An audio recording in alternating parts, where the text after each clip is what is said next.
Assalamualaikum warahmatullahi wabarakatuh. Saya Ayu Indra Amalia dari kelas D G1 akan memberikan penjelasan mengenai penelitian dan penulisan ilmiah.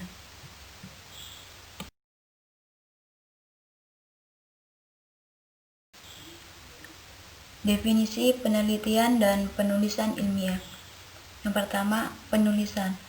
Penulisan secara logis dan kronologis mencerminkan kerangka penalaran ilmiah dengan tujuan mengetahui dan memahami filosofi metode ilmiah. Yang kedua, penelitian.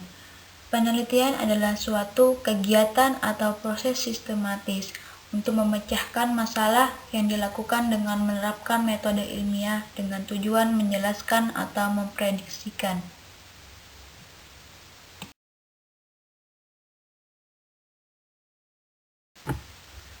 Penelitian dan penulisan ilmiah di sini ada 4 pembahasan.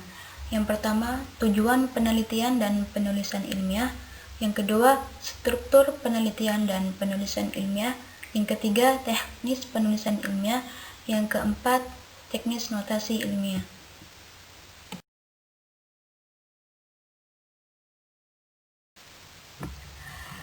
Yang pertama, di sini saya akan menerangkan tujuan penelitian dan penulisan ilmiah yang terdiri dari 5 beberapa tujuan.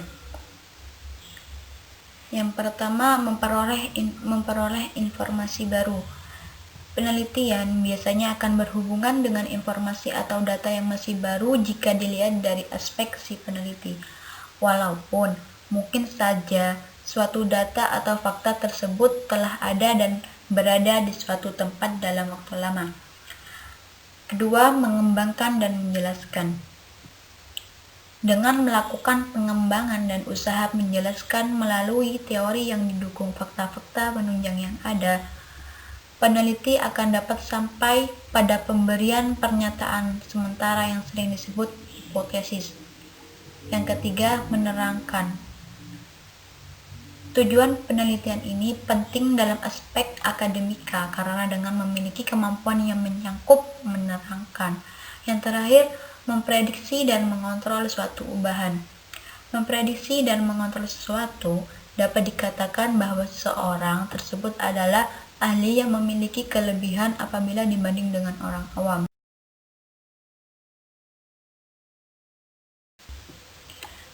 Yang kedua, di sini ada struktur penelitian dan penulisan yang terdiri dari 5 tahapan. Yang pertama, pengajuan masalah. Langkah pertama dalam suatu penelitian ilmiah adalah mengajukan masalah. Satu hal yang harus disadari bahwa pada hakikatnya suatu masalah tidak pernah berdiri sendiri dan terisolasi dari faktor-faktor lain. Dan masalah harus dibatasi ruang lingkupnya. Pembatasan masalah merupakan upaya untuk menerapkan batas-batas permasalahan dengan jelas, yang memungkinkan kita untuk mengidentifikasikan faktor mana saja yang termasuk ke dalam lingkup permasalahan dan faktor mana saja yang tidak. Yang kedua, penyusunan kerangka teoretis. Setelah masalah berhasil dirumuskan dengan baik, maka langkah kedua dalam metode ilmiah adalah mengajukan hipotesis.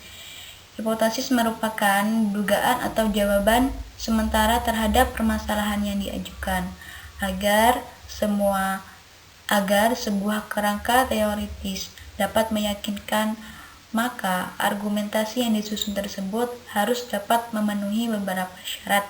Yang pertama, teori-teori yang dipergunakan dalam membangun kerangka berpikir harus merupakan pilihan dari sejumlah teori yang dikuasai secara lengkap dengan mencangkup perkembangan. Yang kedua, analisis filsafati dari teori-teori keilmuan yang mendasari pengetahuan tersebut dengan membahas eksplisit. Ketiga, mampu mengidentifikasikan masalah yang timbul sekitar disiplin keilmuan tersebut. Kerangka teoritis suatu penelitian dimulai dengan mengidentifikasi dan mengkaji berbagai teori yang relawan serta diakhiri dengan pengajuan hipotesis.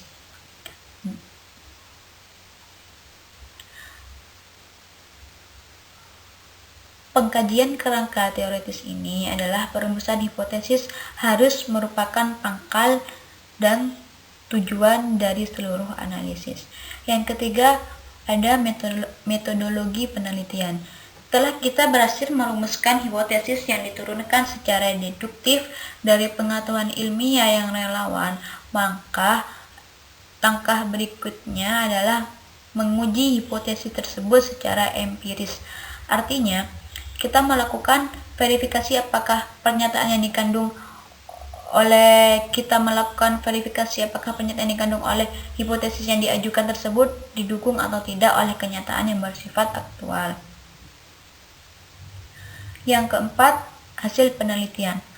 Dalam membahas hasil penelitian, tujuan kita adalah membandingkan kesimpulan yang ditarik dari data yang telah dikumpulkan dengan hipotesis yang diajukan.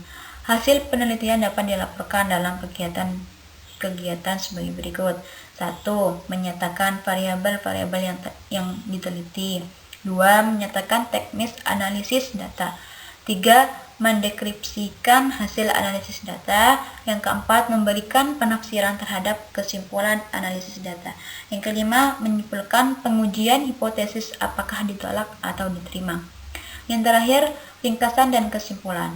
Kesimpulan merupakan penelitian sintesis dari keseluruhan aspek penelitian yang terdiri dari masalah, kerangka teoristis, hipotesis, metodologi penelitian, dan penemuan penelitian. Sintesis ini membuahkan kesimpulan yang ditopang oleh suatu kajian yang bersifat terpadu dengan meletakkan berbagai aspek penelitian dalam perspektif yang menyeluruh.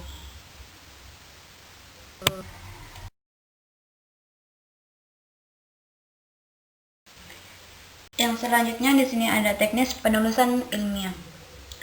Teknis penulisan ilmiah mempunyai dua aspek, yaitu gaya penulisan dalam bentuk pernyataan ilmiah serta teknis notasi dalam menyebutkan sumber dari pengetahuan ilmiah yang dipergunakan dalam penulisan. Komunikasi ilmiah harus bersifat jelas dan tepat yang memungkinkan proses penyampaian pesan yang bersifat reproduktif dan impersonal.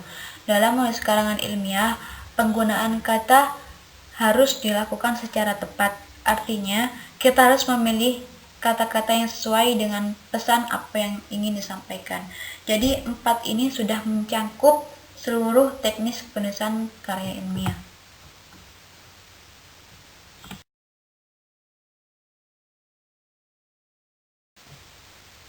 Yang terakhir di sini ada teknis notasi ilmiah.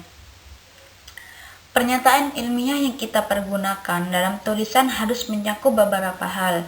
Yang pertama, harus dapat kita identifikasikan orang yang membuat pernyataan tersebut. Yang kedua, harus dapat kita identifikasikan media komunikasi ilmiah di mana pernyataan itu disampaikan, apakah itu makalah, buku, ataupun seminar, lokakarya, dan sebagainya. Ketiga, kita harus dapat mengidentifikasikan lembaga yang menerbitkan publikasi ilmiah tersebut, beserta tempat berdomisili dan waktu penerbitan itu. Contohnya seperti teknis notasi ilmiah yang menggunakan catatan kaki.